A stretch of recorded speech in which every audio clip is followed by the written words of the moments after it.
Hello welcome back to Janna's recipes.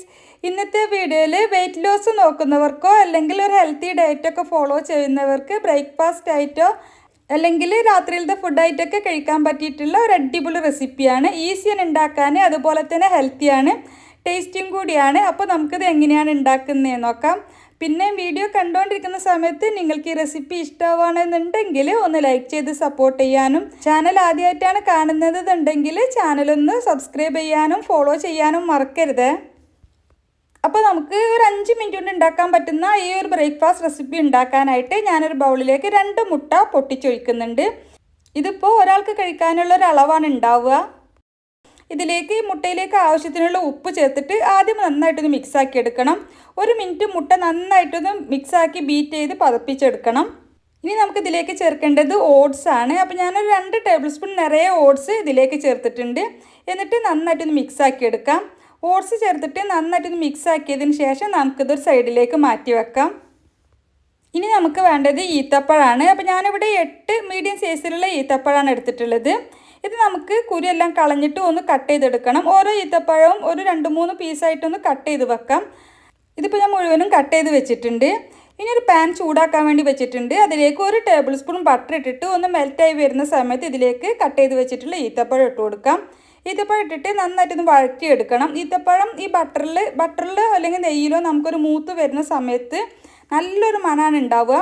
അപ്പോൾ ഇതൊന്ന് ഒരു 2-3 മിനിറ്റ് ഒന്ന് വഴറ്റിയെടുക്കാം. ഈത്തപ്പഴം ഒന്ന് സോഫ്റ്റ് ആയിട്ട് വരികയും ചെയ്യും നമ്മളിതുപോലെ ബട്ടറിലൊക്കെ ഒന്ന് വഴറ്റിയെടുക്കുന്ന സമയത്ത്. ഇതിപ്പോൾ ഞാൻ നന്നായിട്ട് വഴറ്റിയെടുത്തതിന് ശേഷം ഇതുപോലെ പാനിൻ്റെ അടിവശത്ത് എല്ലായിടത്തേക്കും ആവുന്ന രീതിയിൽ ഒന്ന് പരത്തി ലെവൽ ചെയ്ത് വെച്ച് കൊടുക്കുന്നുണ്ട്. ഇനി ഇതിൻ്റെ മുകളിലേക്ക് നമ്മൾ മിക്സ് ചെയ്ത് വെച്ചിട്ടുള്ള ഓട്സും മുട്ടയും കൂടിയുള്ള മിക്സ് നന്നായിട്ടൊന്നും കൂടി മിക്സ് ചെയ്തിട്ട് ഇതിൻ്റെ മുകളിലൂടെ ഒഴിച്ചു കൊടുക്കാം. ഈ പാനിൻ്റെ സൈസിനനുസരിച്ചിട്ട് ഈത്തപ്പഴം കവർ ചെയ്ത് നിൽക്കുന്ന രീതിയിൽ എല്ലായിടത്തേക്കും ആവുന്ന രീതിയിൽ ഒന്ന് ഒഴിച്ചു കൊടുക്കാം.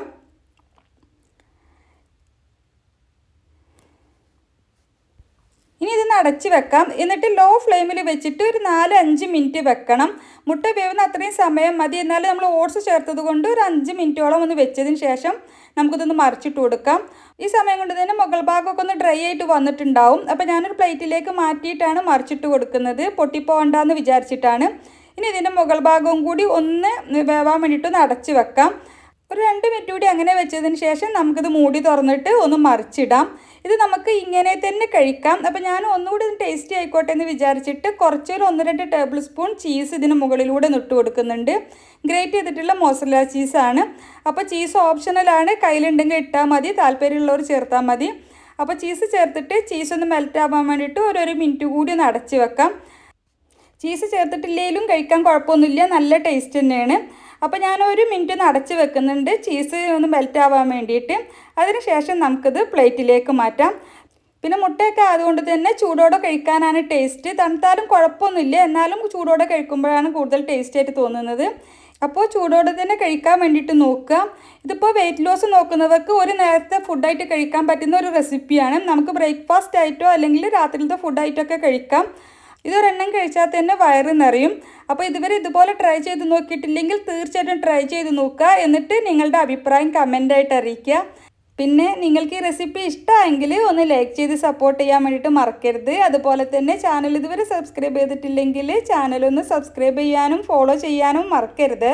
അപ്പോൾ ഇൻഷാ അല്ലാഹ് മറ്റൊരു അടിപൊളി റെസിപ്പിയുമായിട്ട് വീണ്ടും കാണാം. Thank you for watching.